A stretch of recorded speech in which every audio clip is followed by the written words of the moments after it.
The new European Bauhaus is a project of hope. We would have never expected to hear about the creation of a new European Bauhaus. The new European Bauhaus draws from Europe's culture and innovation to turn the promise of the European Green Deal into improvements for our daily lives. But what exactly is this European Commission's project about? And what are the actual positive implications for the cultural sector? I am Marco, and you're listening to EUCropolis, the podcast produced by the Michael Cultural Association. We delve into policies and projects affecting the cultural heritage sector in the European Union. Today we talk about New European Bauhaus, a new way. In December 2019, a few months before the start of the pandemic, European Commission President Ursula von der Leyen officially presented the Green Deal. The plan is a 3-decade effort to upend just about every policy area in the EU to make the bloc climate neutral by 2050.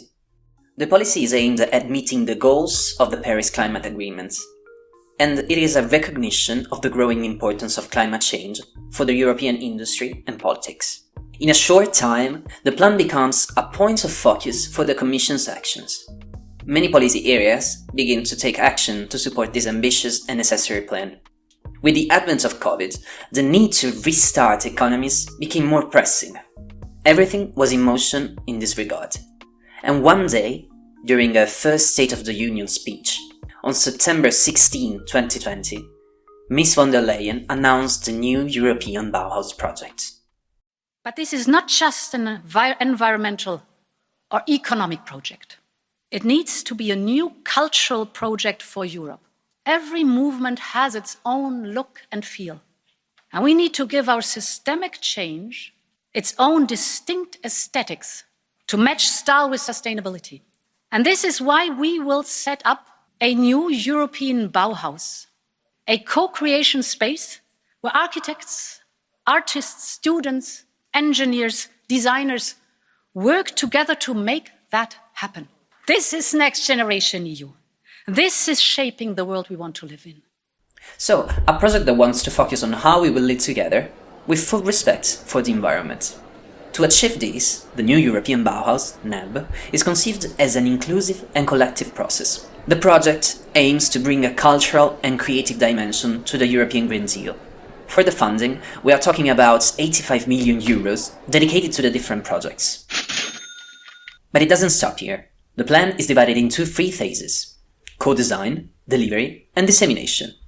The design phase, now completed, aims to connect to what already existed. Identify how the NEB can accelerate, concretize, and materialize good ideas is the goal. But here is the key point. The civil society and stakeholders were invited to contribute with ideas, visions, and challenges. From the beginning, the new European Bauhaus was presented as a bottom-up cultural movement, and in this, the co-design phase was crucial. In September 2021, the initiative moved from co-design to delivery. This phase, in which we still are, starts with the setup and implementation of NEB pilots, supported by specific calls for proposals. The implementation is guided through 4 thematic axes, inspired by the views and experiences of thousands of EU citizens who participated during the first phase. It's about regaining sense of belonging. This is where culture plays a big role. To build bridges between people, the role of cultural and social assets must be emphasized. A community of practice, remember this, we're going to talk about it later, formed by all the participants of the co-design phase, is meant to be created to support these pilots. The dissemination phase will start from January 2023. During this phase, the new European Bauhaus will focus on diffusing good ideas and concepts to a broader audience, not only in Europe, but also beyond. The aim especially is to inspire a new generation of architects, artists, and designers. So, these are the 3 phases, but how has this new momentum of the Commission been received by the cultural sector? What are the ideas surrounding this new project?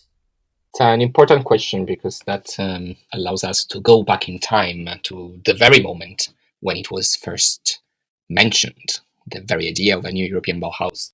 This is Gabriele Rosana, Policy Director at Culture Action Europe. the major European transsectorial network for culture, of which Michael Cultural Association is a proud member.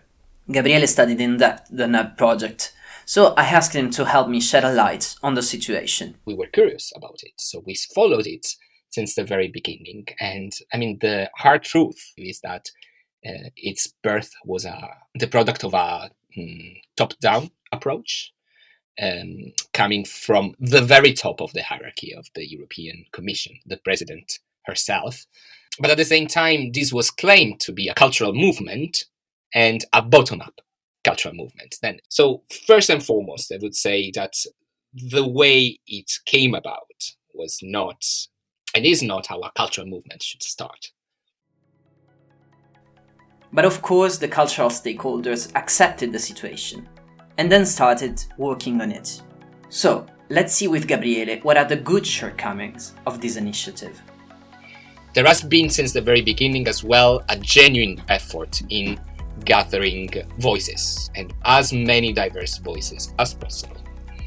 And with many calls for contributions, calls for ideas, calls for already existing projects that might already embody the values of the new European Bauhaus. So I think that in that respect, there was this genuine effort of making it a participatory process. I mean, this was probably the first time in EU affairs that the European Commission launched an open call for contributions, because when they opened it, the European Bauhaus had no backbone whatsoever. They asked the contributors to shape, to co-create the new European Bauhaus. So I think that in that sense, we sort of broke with the usual traditions of the European Union, proposing a draft open for comments and open for contributions, but rather starting the process all together, bringing people around a digital table at that time. Gabriele also speaks from Culture Action Europe's point of view. As a transsectorial network, it has a major objective.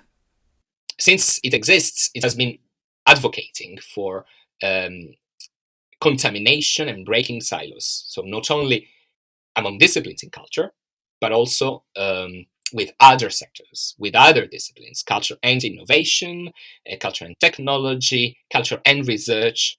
So that sort of dialogue, that very type of dialogue, I think can be powered by the new European Bauhaus. It's also an inner characteristic of the new European Bauhaus to break silos. However, in order for this cooperation to happen, the new European Bauhaus must really be a cross-sectorial project and cannot become, and I am afraid there is a tendency in seeing that, cannot become a self-standing project addressing architecture and design. So it really needs to remain an open project where not only cultural stakeholders, but also innovators, technical experts, tech experts, and researchers should be around the table, should not only speak of culture, but of culture as one of the key elements we need to build the societies of the future. And of course, there has been a response from the cultural heritage sector. Here is Zneska Kwadlewicz-Mihailovic's comment on the NEB initiative. She's the Secretary General at Europa Nostra, the biggest European network for cultural heritage. Let me tell you how delighted I was, therefore, and Europa Nostra as a whole, we all were, when we first heard the word beauty being used by the leader of the European Commission in the frame of the new European Bauhaus initiative. I think this was truly revolutionary. For people who work in culture, heritage, and the arts, beauty, of course, is part of our daily lives. But the European Commission talking about beauty in their communication and policy initiatives, beauty being one of the goals, strategic goals, this was a much welcome change of narrative that was absolutely needed. As you can hear, Zneska really welcomed the initiative, perceiving it as a turning point for the cultural heritage in the European Union. But their comment doesn't stop to the aesthetic side of the matter. And cultural heritage can do much more than just provide the hardware or physical components of the new European Bauhaus. It can definitely also provide the much needed software, its meaning. Indeed, one of the four thematic axes guiding the implementation of the new European Bauhaus has been defined in the following words, that we must regain a sense of belonging. cultural heritage, with its unique sense of place, is best placed to bring beauty and joy to people's lives, and also to provide meaning to their lives, and to be an anchor and sort of a source of a sense of togetherness. And for this reason, cultural heritage must be, and is already, at the forefront of this vital movement. That's how the project was received. But how are the things going right now? What are the next steps? As one element of the co-design phase, the European Commission launched in spring and summer 2021 the first edition of the new European Bauhaus Prize. The goal? Rewarding inspiring examples around the key elements of the project. The prizes are distributed across the 10 categories. In each of the categories, there are 2 parallel competition strands. The New European Bauhaus Awards, for existing completed examples within the last 2 years, and the New European Bauhaus Rising Stars, for concepts or ideas submitted by young creators under 30 years of age. The first round is a success. The application received are more than 2,000. In June 2022, the winners of the second round of prizes had been awarded during the NEB Festival, a key point of the design phase. The event was meant to be a celebratory moment for all the achievements of these 2 years of work. A network space has been created to share ideas and projects. Several conferences took place to discuss about the future of NEB. Also, Gabriele took part in the event. You can find the link to his intervention in the description with all the other sources. Do you remember when before we talked about a community of practice to be developed during the delivery phase? That's the aim of the new European Bauhaus Lab. This Think and Do tank aims to co-create, prototype and test the tools and solutions that will facilitate transformation on the ground. It is composed by the official NEB partners, high-level roundtable members, winners and finalists of the new European Bauhaus prizes, and the national contact points. The purpose is to bring them together for mutual support and learning. The real added value comes from the network of experts and contacts that is made available.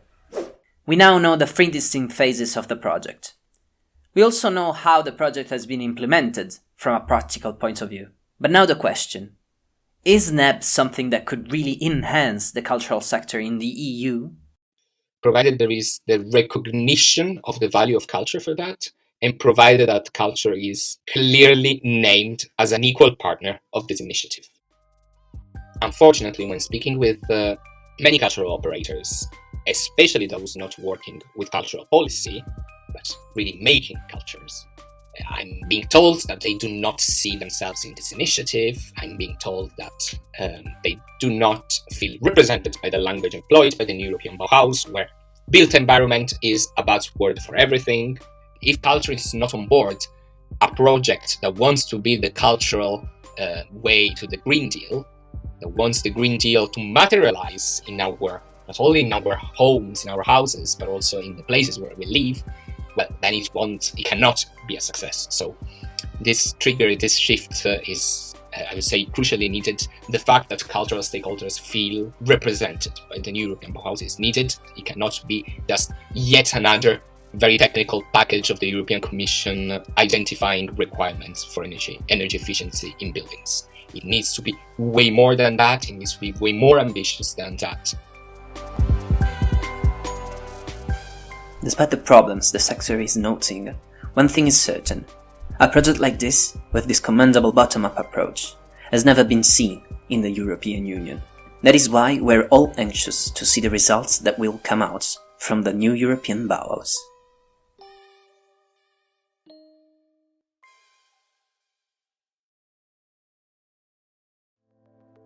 You've been listening to EUCropolis, a podcast produced by Michael Cultural Association. The podcast is conceived and edited by Marco Fiore.